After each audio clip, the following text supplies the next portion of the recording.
Can I now call on Mr Limbrick?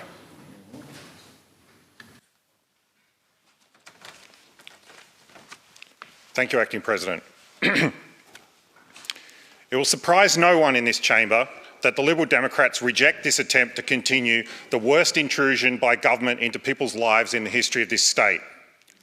It's a badge of honour for us that the government has not even tried to negotiate with us because they know it is a waste of time to ask us to vote for a reduction in freedom. On this thing, they are correct. The most important takeaway from my questioning of ministers and bureaucrats at the Public Accounts and Estimates Committee is that they've made no serious or organised attempt to measure the harm they are causing. The daily numbers of the cost of COVID are tallied daily, but the costs of government intrusion are pretty much ignored. Today, I'm not going to teach you about libertarian principles. I'm not going to quote John Stuart Mill or even tell you what Benjamin Franklin thinks about people who trade security for liberty. Because there is nothing theoretical about the living hell this government is putting Victorians through.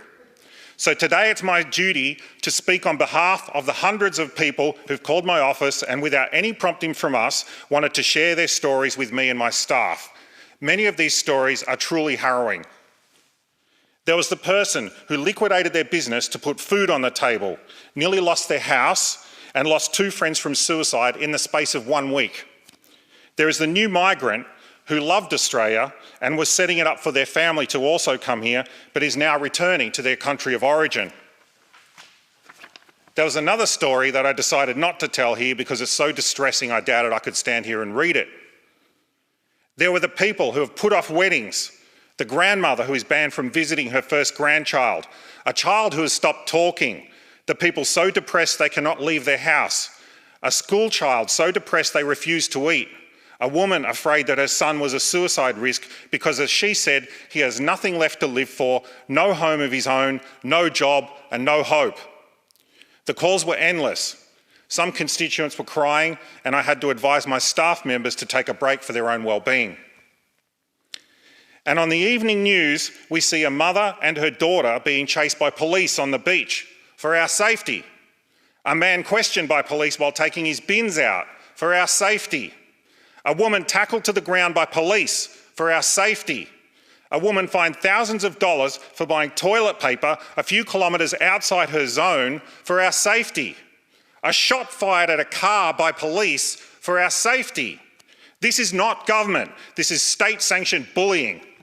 And anyone who wants to talk about a range of alternatives to the pandemic is accused of wanting to let it rip. We are smeared as conspiracy theorists and morally reprehensible extremists. Well, I've got some bad news for you. When police and protective services officers can enter homes without warrants, when people who lost their jobs are fined thousands of dollars, when people need permits just to go to work, and ministers have power to suspend Acts of Parliament, it's not us who are the extremists. Premier Andrews likes to tell us how he understands how it's challenging or frustrating the lockdown is for Victorians. This trivialises the experience of the people that we spoke to. They are not finding it frustrating. They are experiencing anxiety, depression and despair. It is not a challenge for them. It is an intolerable, life-changing burden. Being kept apart is not keeping them together. It is destroying families and tearing them apart. The Premier says he understands, but I don't believe him. How many calls has he taken? If he is truly empathetic, then he would end the state of emergency and this bill would never see the light of day. The government had 6 months to show that they could be trusted with temporary extraordinary powers to design solutions that were compatible with a free society, and they've failed. Any extension of the state of emergency will cause people to lose hope. And all of this is not caused by the virus, but by the government that has fooled itself into thinking that police can beat a pandemic. The legislation is meant to require the Chief Health Officer to implement the measures that are least restrictive of rights. This has not happened, and ministers have blindly supported these directions. I've seen little evidence that they've challenged these epic moral trade-offs. The most striking example is in our schools. They were not closed to protect children, but to stop overall community activity. The government has willingly sacrificed the well-being of a generation of children without debate. So the government places the true burdens on everyone else.